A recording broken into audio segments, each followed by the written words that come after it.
who has dedicated herself to empowering young women and underprivileged teenagers through education in science, technology, engineering, and mathematics. Wow. Ooh. And for her role in helping women, Amanda received the Power of Radiance Award from Clé de But. I don't know how to spell that, but yeah. And to know more about her role, we are connected with the Women of the Hour, Markoding, Skilvul, and Impacted Byte, co-founder Amanda Simandjuntak. Good afternoon, Amanda. So proud to see you here talking to us. Wow, thank you for joining. Good afternoon. Yeah, good afternoon. Thank you for having me. Of course, it's an honor for us as well. So, first thing, Amanda, what do you think about the development of job demand in the field of programming and technology in Indonesia? We're seeing that many girls are now interested in learning in STEM. So currently there is a really great demand of tech talents in Indonesia, especially for software developers or programmers. So until 2030, so probably in the next 10 years, in Indonesia only we will meet 9 million digital talents. So it's 9 in Indonesia, million. 9 million. Yeah, so the opportunity is greater than ever before. But however, ironically, at the same time, the number of youth unemployment is very high. In fact, the highest contributor for unemployment in Indonesia comes from high school graduates. So they come from SMA, regular high school, or vocational high school, SMK. So definitely we can see there's a skills gap here. So there's a difference between the skills that the industry needs and also the skills that the Indonesia have. So that's the problem that we're trying to solve here. And apparently, Skilvul, Markoding, and Impact Byte, did I pronounce it right, is all about programmers. Yeah. Now, please tell us what programmers do exactly and what made you interested in the profession. Because I was once get into this one coding class, and I gave up by only 10 minutes. I don't even know how to decode myself sometimes. Yeah. You should try it again with us. Yes, I'm gonna try lunch first, and then you go the rest. So how is it? Yeah, What attracted you? Yeah, so to put it simply, programming is basically telling the computers what to do. So every app that we use every day, every software applications that we use, basically all of them were developed by programmers. Yeah. And for myself, my interest in programming starts when I was in high school. So back then the internet was very different from what we have right now. We used dial-up connections, and also our phone didn't have apps like right now. It's only black and white phones. And I first learned, I was motivated to learn how to code because back then I want to make my personal blog look cool. So I have to learn coding, so I have a cool website. So that's how it started. And then after I developed that, it was noticed by my high school teacher, and then he challenged me to develop my school website. And so that's my first project, basically. And then, so that's where it started. Was very exciting because I found that with coding, you can create something out of nothing. Right. So that's how it started.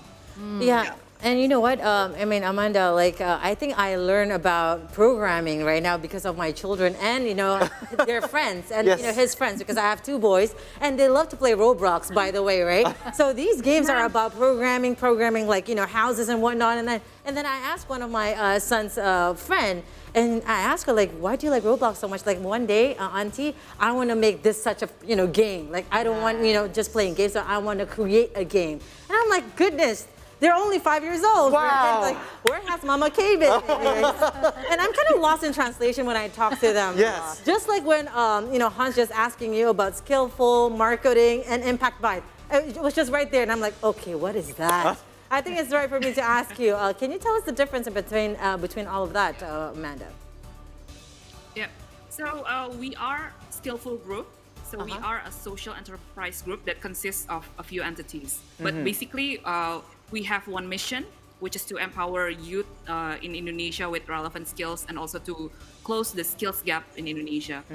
So the difference between those entities is first Markoding. Markoding is a yayasan, so it's non-profit organization, and we are targeting underprivileged youth.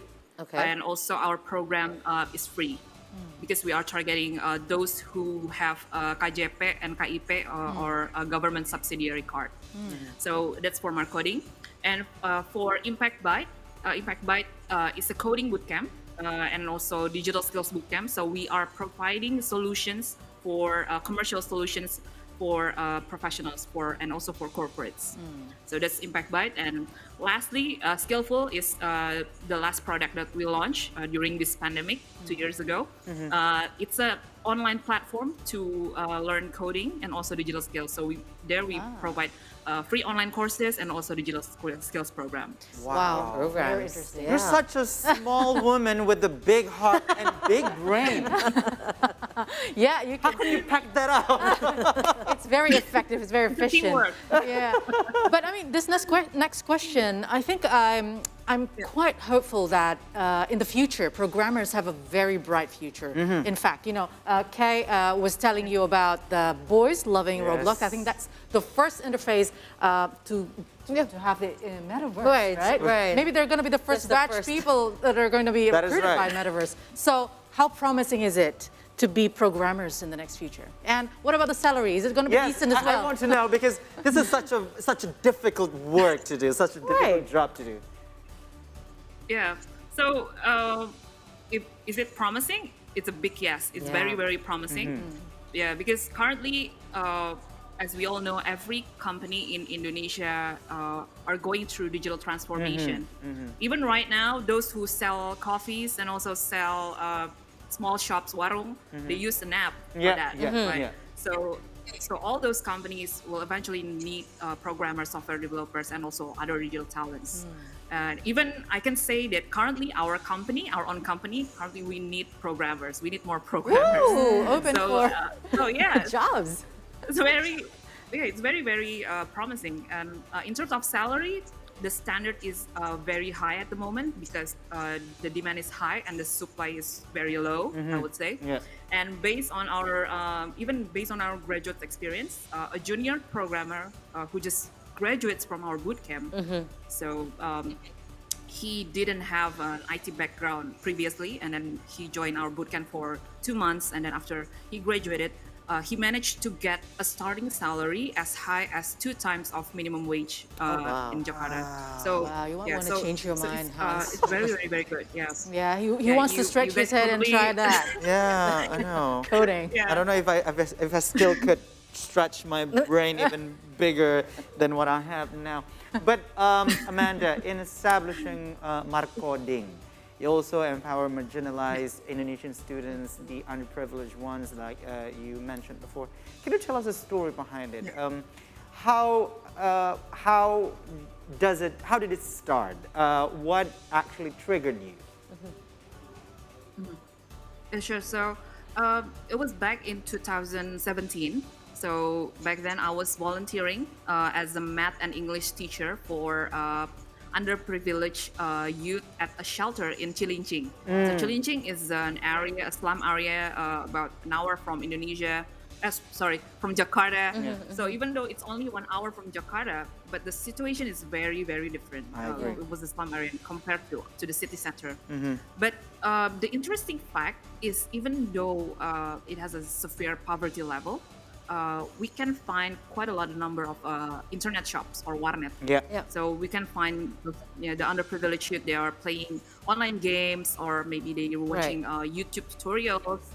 So from that sparks the idea of why not, instead of letting them playing video games, why not try to transform them into develop their own game. So we have to teach them coding in order they can be an innovator and developer instead of a technology consumer. Yeah. So that's the initial idea. And then we held our first coding workshop at a warnet, at an internet shop in Cilincing. And our first workshop, I think we only thought about 20 students. And then from there, it grew. We went to schools, from schools to schools in Jakarta.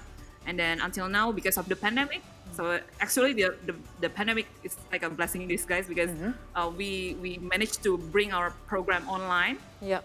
And therefore, we managed to be able to reach students all over Indonesia, from all 34 provinces. So now we have reached more than 10,000 students from 34 provinces. Wow. Yes. Is there any age limit for that, Amanda? Because I'm planning to, having my boys pursue Markoding and Skilvul with one of your products. No, there's no. There's no age limit. What's the youngest? No age limit. What is the youngest students that you have thus far right now, either for Skilvul or Markoding? Because it starts earlier and earlier, Yeah. right?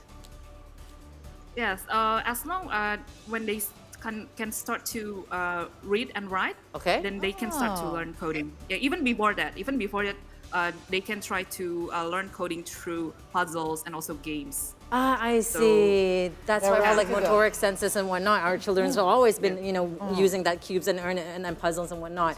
And it's really interesting to know also, Amanda, you and your theme, what kind of methods that you do to teach, these students to make them interesting learning, coding.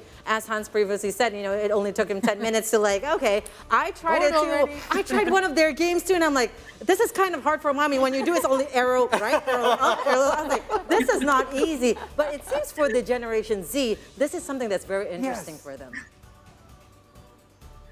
Yes. So actually, at its core, what we teach from in our programs, it's not only coding, but our end goal is to equip them with 21st century skills. So 21st century skills are the skills they need to thrive after they graduate in the workforce. So we usually we usually define it as 5 C's. So 5 C's is critical thinking, communication, creativity, collaboration, and also we add compassion on that. And coding is only a part of it. So in our program, we use what we call challenge-based learning. So we don't teach them straight to the technical part of coding, but we want to make it relatable to their daily lives, the learning experience. So first, we challenge them to find social problem in their communities, or even social problems that they encounter themselves, such as access to education, health, sexual harassment, etc.